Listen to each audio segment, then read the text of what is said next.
Consejos para crecer en el amor de Dios. Bueno, obviamente un tema como este se puede abordar desde muchos ángulos, desde muchos ángulos. Yo he decidido elegir uno, acogiéndome al refrán famoso, ¿no? del refranero español que dice: el que a buen árbol se arrima, buena sombra le cobija. Entonces yo he dicho, a ver, consejos para crecer en el amor de Dios. Pues lo importante de acercarse a quienes han amado o vivido el amor a Dios en plenitud, ¿no? A los que han vivido el primer mandamiento de la ley de Dios de forma destacada, acercarnos a ellos y aprender de ellos, ¿no? Es decir, acercarnos a los santos.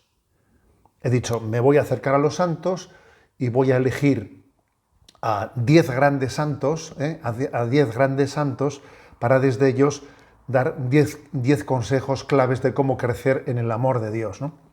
Creo que una de las grandes desgracias es que explican también la secularización a la que hemos llegado, es que hemos dejado de tomar a los santos como nuestras referencias, y entonces pues, los referentes, las personas a las que miramos, en las que buscamos novedad, en las que nos fijamos, pues, en las que ponemos nuestra atención, pues son a veces personajes que tienen popularidad pues, por cualidades absolutamente secundarias, en vez de tener a los santos como nuestro referente, ¿no? Como nuestro referente. Os voy a contar la anécdota de que ahora estoy haciendo visitas a los colegios católicos, ¿no? Y una cosa que me hace mucha ilusión es que cuando estás con los niños y te hacen preguntas, autopreguntas y preguntas al obispo, ¿no? Una pregunta que de vez en cuando escucho a los niños que me hace mucha ilusión es: ¿cuál es su santo favorito? Y claro, me encanta que me hagan esa pregunta, porque un niño que te hace la pregunta ¿cuál es su santo favorito? Obviamente está bien, o sea, apunta bien. Quiere decir que a él le han hecho entender que aquí es muy importante pues, tener referentes fuertes, ¿no? ¿Cuál es tu referente en el que te sientes especialmente pues, identificado, ¿no? O sea, me encanta esa pregunta. ¿Cuál es tu santo favorito? Bueno, por lo tanto, voy a ligar 10 consejos de cómo crecer en el amor de Dios a 10 santos. Soy consciente de que estoy haciendo una opción, que inevitablemente simplifica y que constriñe la realidad. Seguro que si después aquí hacemos un pequeño diálogo, diréis, yo creo que os ha olvidado esto, yo creo que os ha olvidado otro. Seguro, ¿no? Pero bueno, eso también forma parte de lo que pretendo, Forma parte de lo que pretendo. Pero bueno, espero hacerlo de forma que por lo menos, aunque simplifique, no deforme la realidad, ¿no? Sino que nos ponga en camino de conocerla más en profundidad, ¿de acuerdo? Entonces, voy a ello.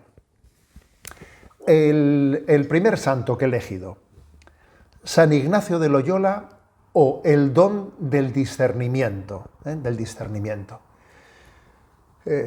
Ser cristiano es discernir, es conocer. Esa es una frase de Kiko Argüello. Kiko Argüello dice en una ocasión, en uno de sus anuncios del querigma, ¿no? Dice Kiko Argüello, ser cristiano es discernir, estar en continua búsqueda, en continua búsqueda de lo que Dios quiere de nosotros, es conocer, buscar la voluntad de Dios, conocer la voluntad de Dios, ¿no? Dice Jesús a la samaritana, si conocieras el don de Dios.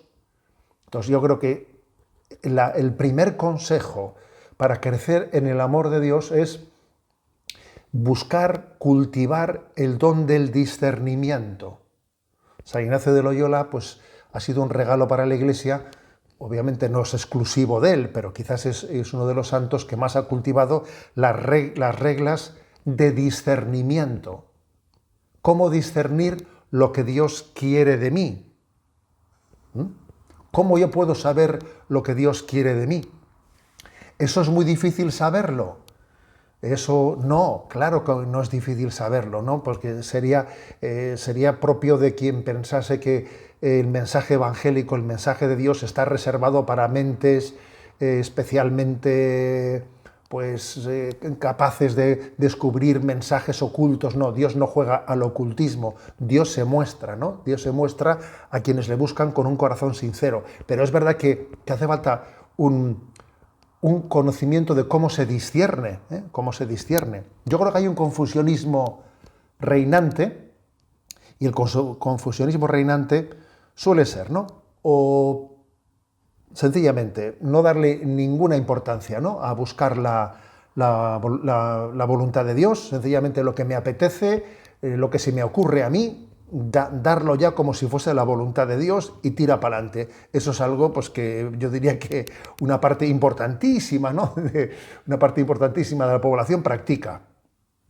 Sencillamente dar por sentado que lo que se me ocurre a mí es la voluntad de Dios.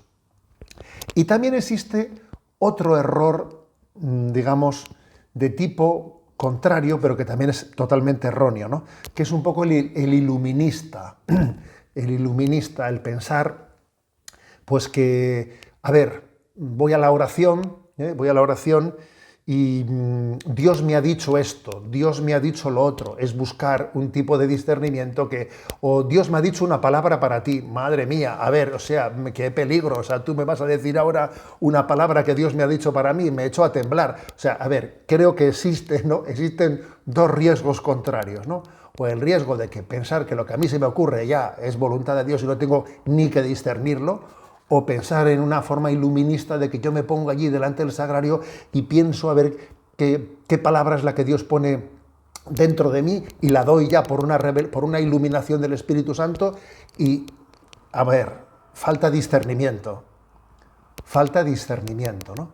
Entonces creo que San Ignacio de Loyola, pues es el santo que Dios nos ofrece para ponernos en un camino en el que tenemos que integrar la razón y también la apertura a las mociones del Espíritu Santo para discernir.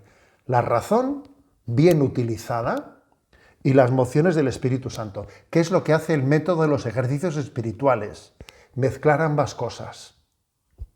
Puestos en presencia de Dios, pues buscar la purificación de nuestra vida, que no haya apegos en nuestro corazón, que no haya apegos que nos condicionen en el discernimiento, que si uno no ha hecho una labor de purificación de su alma, difícilmente va a tener el corazón libre para que las mociones del Espíritu puedan actuar en nosotros, pero utilizar la razón, la razón y la apertura a las mociones del Espíritu conjugadas, ¿no?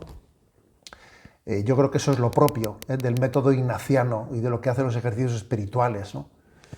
Yo, por ejemplo, por poner un ejemplo, ¿cuántas almas han salido de crisis? ¿Cuántas almas han rechazado las tentaciones del maligno por haber seguido la máxima ignaciana del discernimiento que dice: en tiempos de turbación no hagas mudanza? Solamente por eso. A mí me parece que solamente por eso ha habido montones de almas que en muchas situaciones de la vida han dicho: voy a buscar la voluntad de Dios. En este momento de crisis, quieto parado, agárrate a la cruz, no te dejes arrastrar. O sea, eso es discernimiento. Eso es discernimiento. La falta de discernimiento es: estoy mal y tiro todo por la ventana o yo qué sé qué, ¿eh? Entonces pienso que para crecer en el amor de Dios es muy importante ponerse en clave de discernimiento, ¿eh? Lo cual supone, pues, todo ese proceso de purificación que San Ignacio de Loyola nos muestra en los ejercicios espirituales para poder escuchar, ¿no?, para poder abrirnos a la moción de Dios. Segundo santo que he elegido, San Juan de la Cruz, que creo que es el que es paradigmático a la hora de hablar del itinerario ascético, místico hacia la santidad. O sea, hay un camino hacia la santidad, que es quizás el que San Juan de la Cruz expresa en la subida al Monte Carmelo, que es una obra cumbre, magistral de la espiritualidad, ¿no?, en el que él lo hace a su manera, pero en el fondo él está replicando lo que es la doctrina tradicional de la teología espiritual de todos los tiempos en la Iglesia, que han hablado de que hay como tres vías o tres pasos, ¿no?, tres fases, que son la vía purificativa, la vía iluminativa y la vía unitiva. purificación, iluminación y unión con Dios. San Juan de la Cruz lo hace a su modo, ¿eh?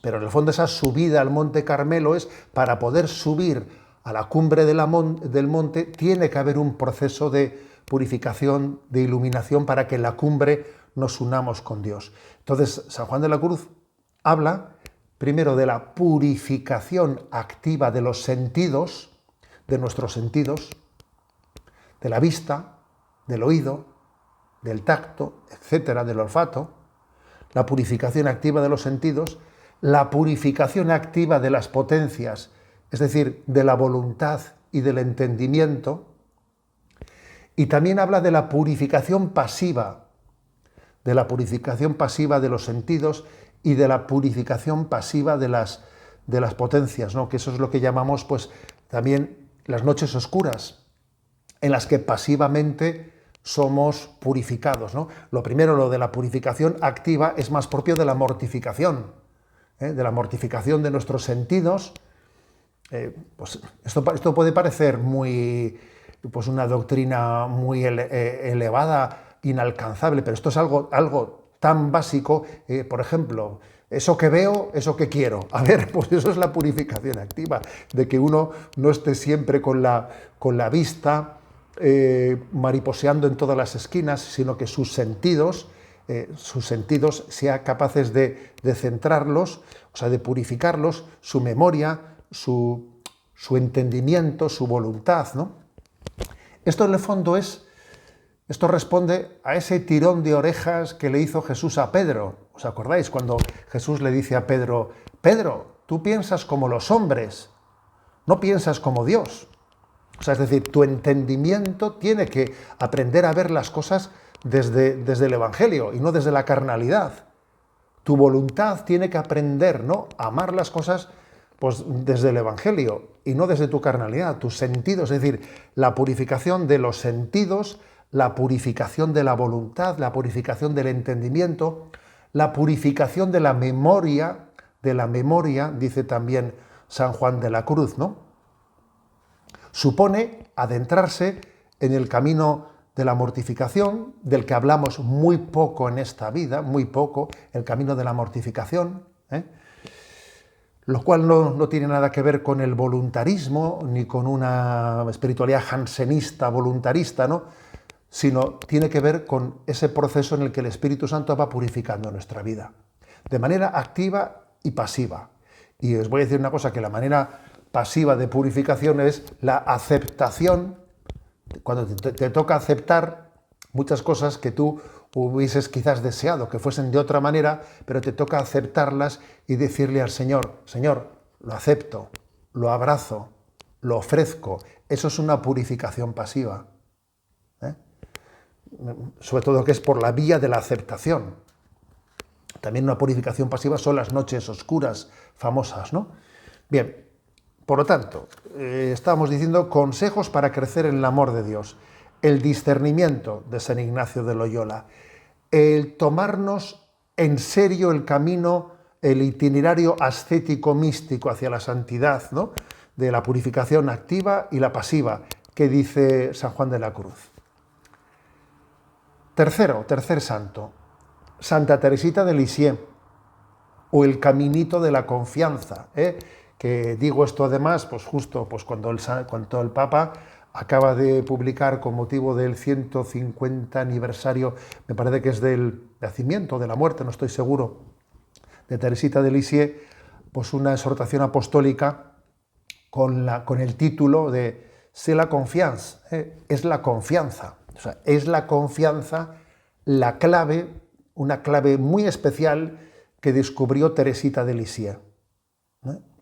Que esto no quiere decir que el camino para crecer en el amor de Dios, ¿no?, para la santidad de Teresita de Lisieux, sea un camino distinto, alternativo al de San Juan de la Cruz. No se puede interpretar así. Digamos que es una formulación distinta en la que, de una manera muy sencillita, Teresita de Lisieux llevó adelante, pues, todo eso que San Juan de la Cruz, de una manera tan así extensa, explica en su vida a Monte Carmelo de purificación activa de los sentidos, purificación activa del entendimiento, de la voluntad, de la memoria, purificación pasiva. Bueno, todo eso que puede parecer como muy complejo, Teresita de Lisieux tuvo como la intuición de que en la vida espiritual se da un salto de gigante, un salto de gigante, haciendo el acto de confianza. Yo me fío de Dios, confío en Él, veo que la obra de la santidad es superior a mis fuerzas. Intento purificarme y casi me mancho más que me purifico. Doy un pasito para adelante y parece que en el fondo al final doy 3 para atrás. O sea, tengo una sensación de fragilidad, tengo una sensación de pequeñez. Y entonces ella encuentra ese método de saberse pequeña, me sé pequeña, pero ella habla del ascensor, del ascensor. Entonces, ¿qué es eso del ascensor?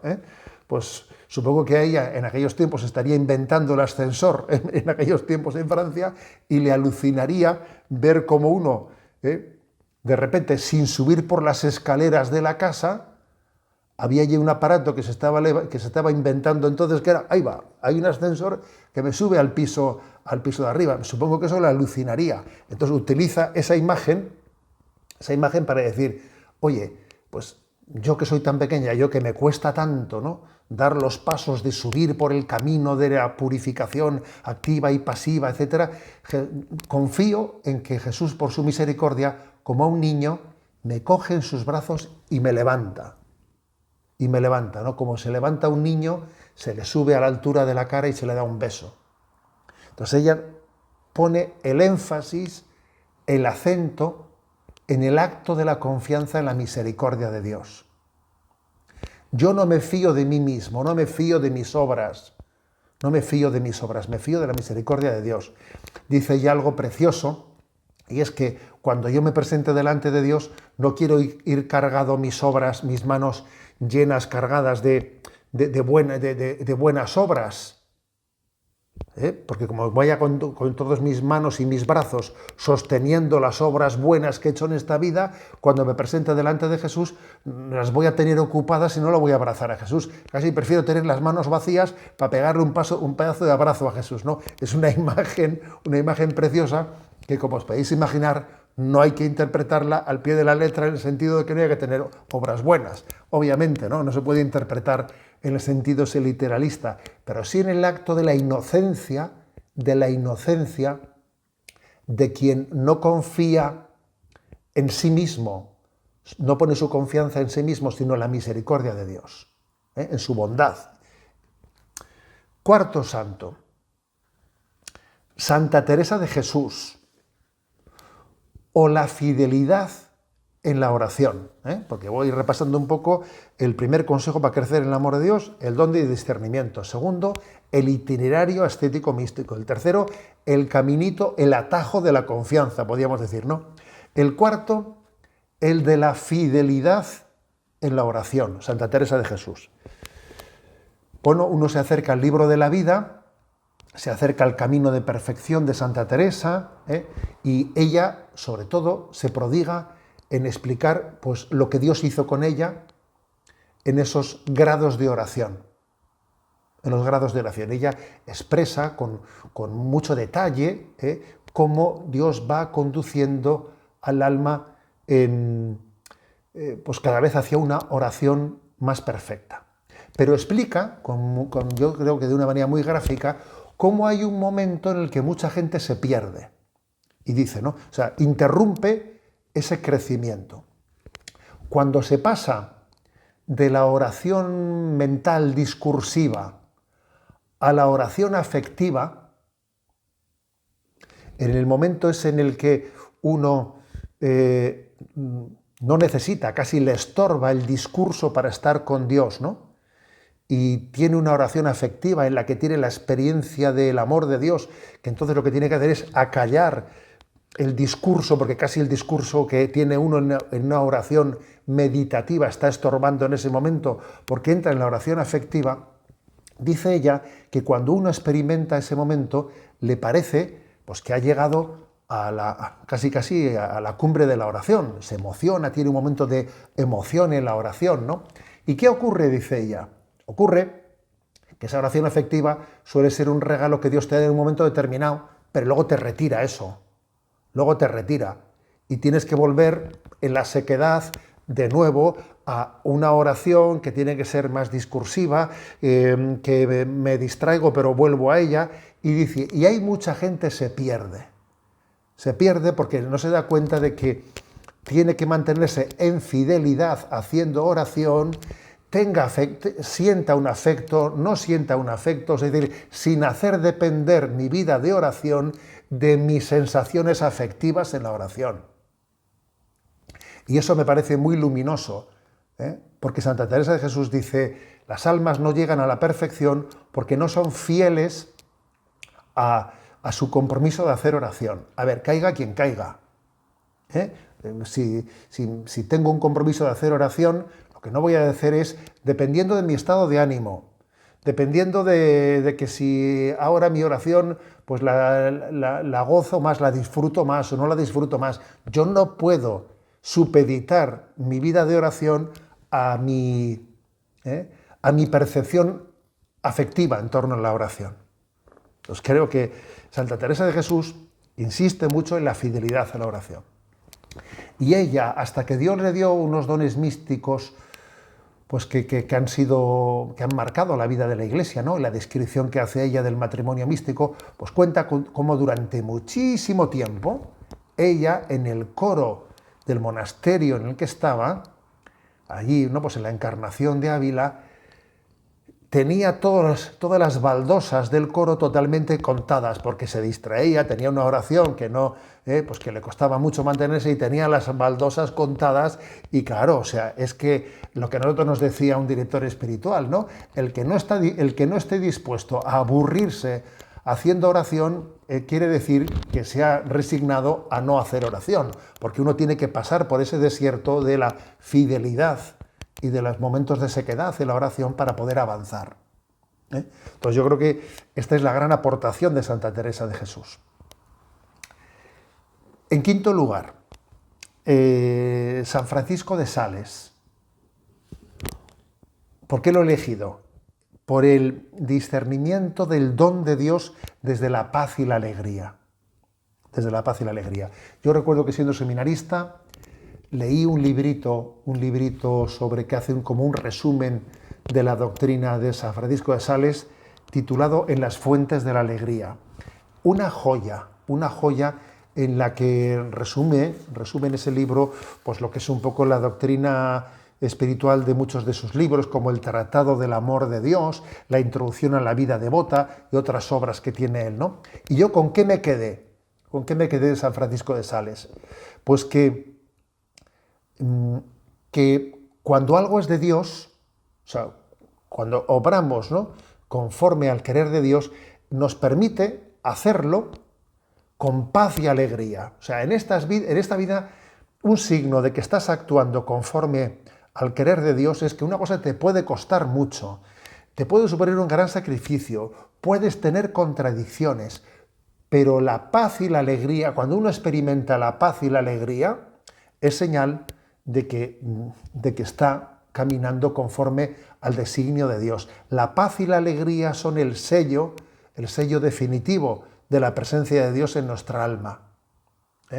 Entonces, creo que San Francisco de Sales se caracteriza por esto, por decir, ¿cómo proceder? Busca la paz, busca la alegría, como algo que te asegure, ¿no?, que Dios está en tu corazón. Sexto santo, San José María Escrivá.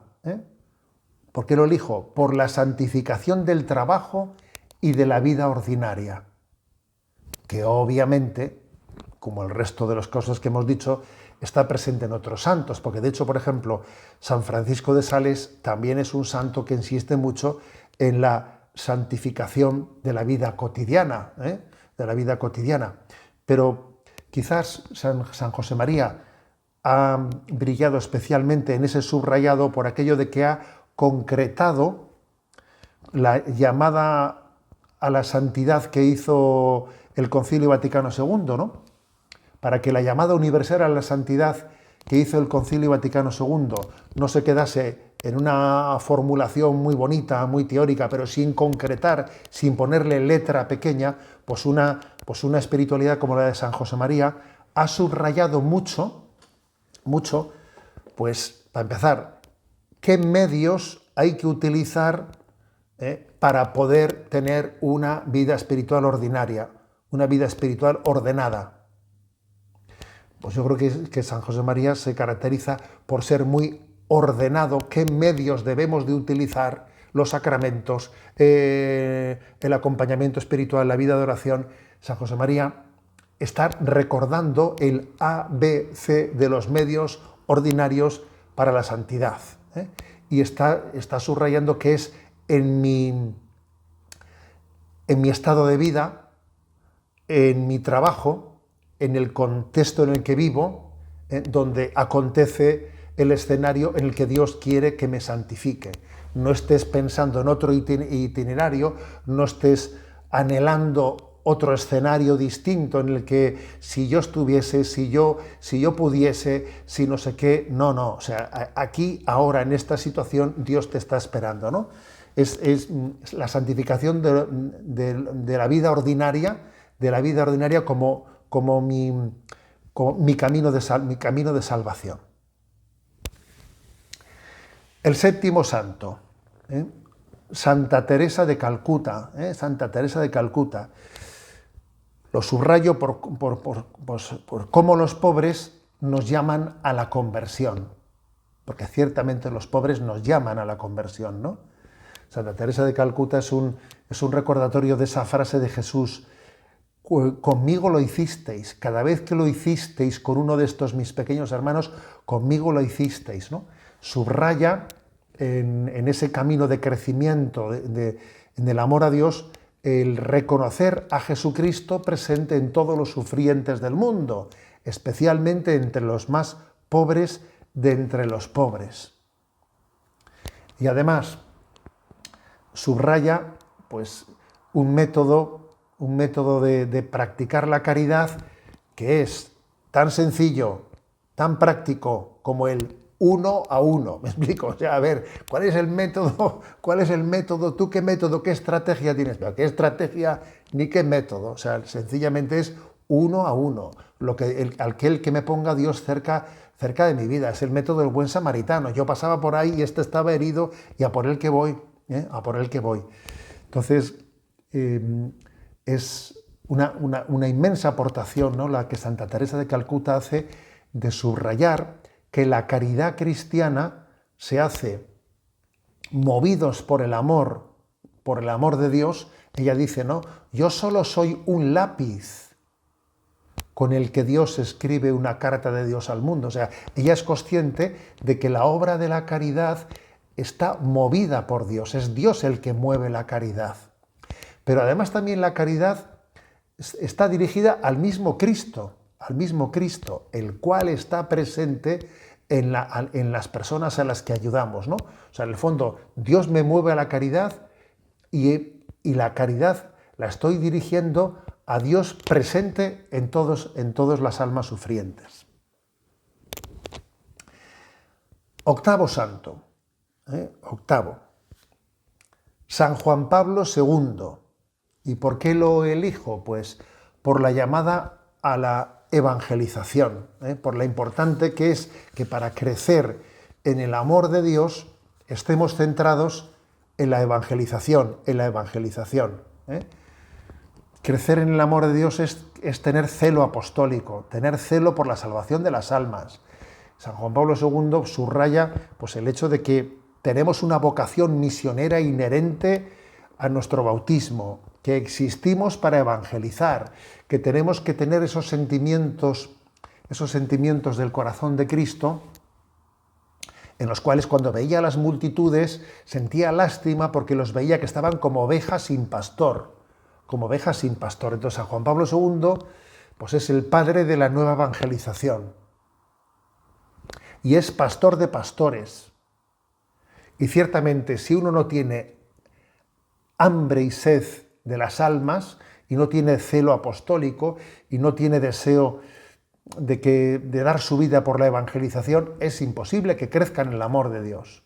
O sea, crecer en el amor de Dios está ligado al celo apostólico y al deseo de la evangelización.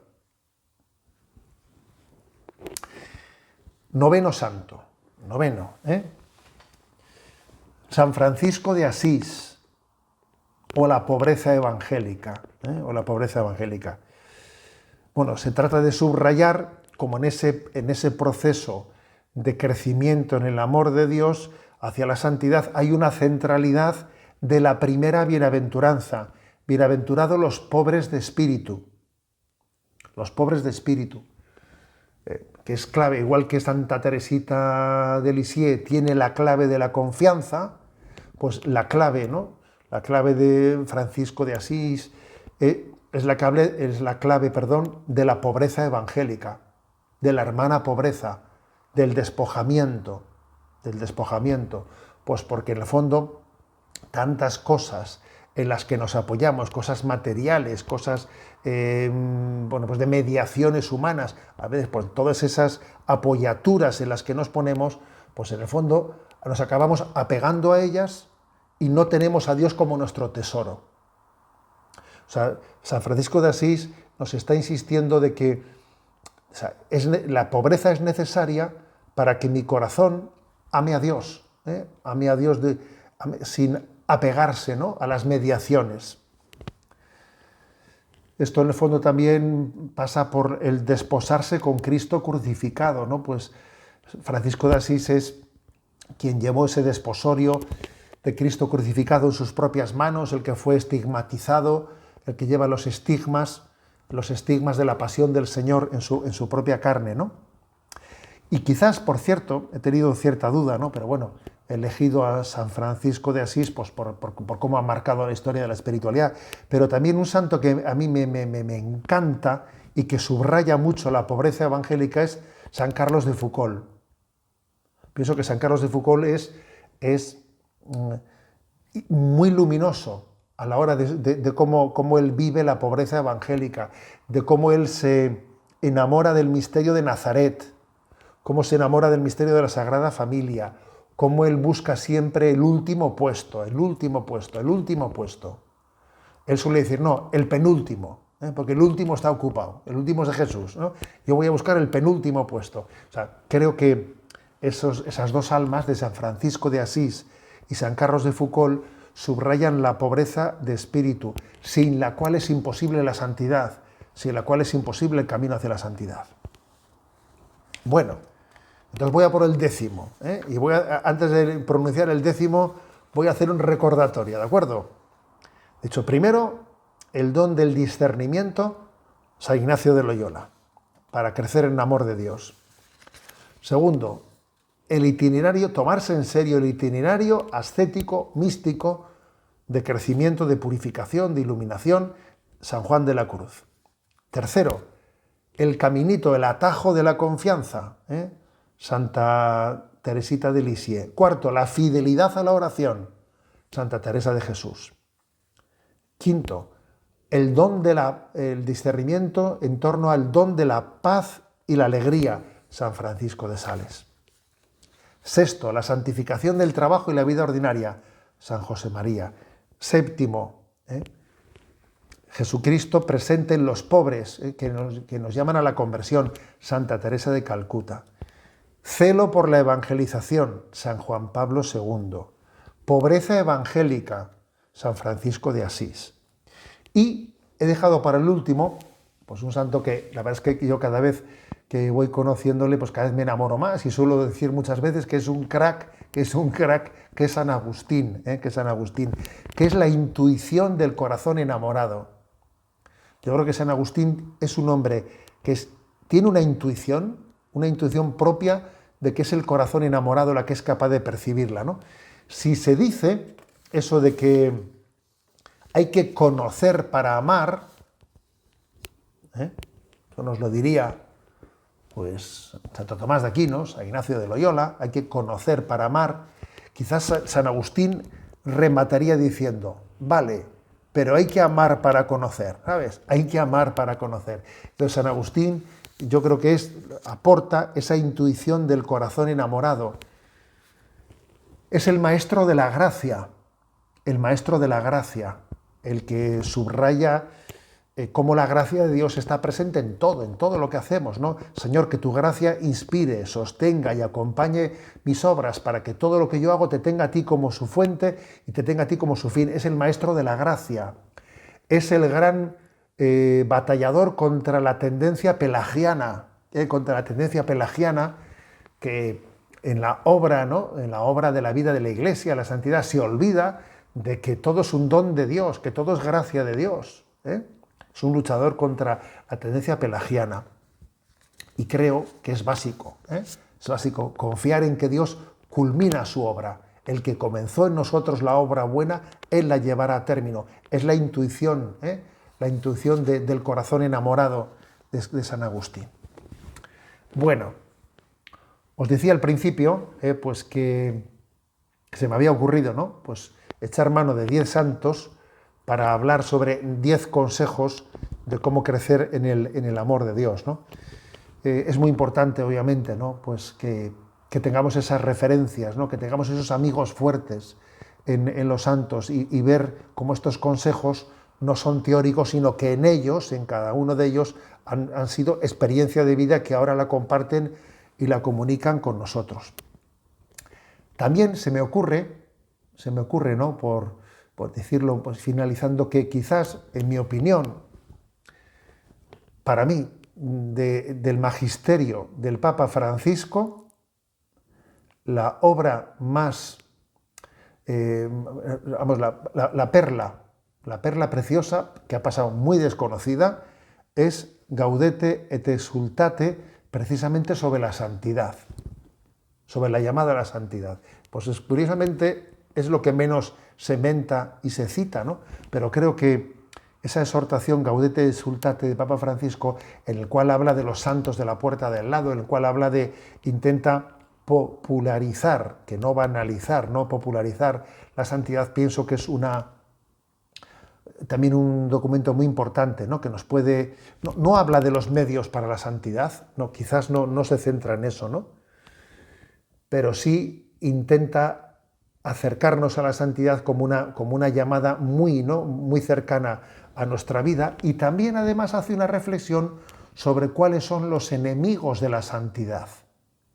Creo recordar que es el capítulo 3 o 4, muy bien no lo recuerdo, pero habla de los enemigos a la santidad y se refiere a la tendencia pelagiana y a la tendencia gnóstica como los dos enemigos principales de la santidad. O sea que también, además de hacer este recorrido por los 10 santos, también pues creo que un buen consejo, ¿no?, con el que concluir esta reflexión podría ser el retomar la lectura de Gaudete et Exsultate, de esa exhortación apostólica, de la cual yo creo que se pueden aprender como muchos consejos concretos para crecer en el amor de Dios y en la esperanza de que Dios lleva a su término la obra que comienza en nosotros.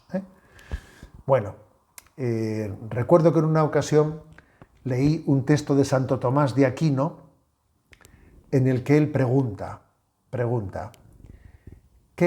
¿cuál es la condición principal para poder ser santo? Y responde Santo Tomás de Aquino: desearlo. Dice él eso, desearlo. A ver, dice aquí, la condición principal para la santidad es desearlo, tener un verdadero deseo, una verdadera esperanza. El deseo, Dios nos dará la gracia de que se convierta en esperanza. Y el Espíritu Santo nos da la gracia de que la esperanza no es utópica, sino que en Cristo pues, se ha encarnado y se nos ha donado. O sea que yo creo que tenemos, por lo tanto, pedirle: Señor, aviva mi deseo de santidad y de crecimiento en el amor de Dios. Ahí os dejo ese elenco de santos, y ahora cada uno dirá: pues yo hubiese puesto, que seguro que sí, pero bueno, ahí os lo dejo para vuestra reflexión.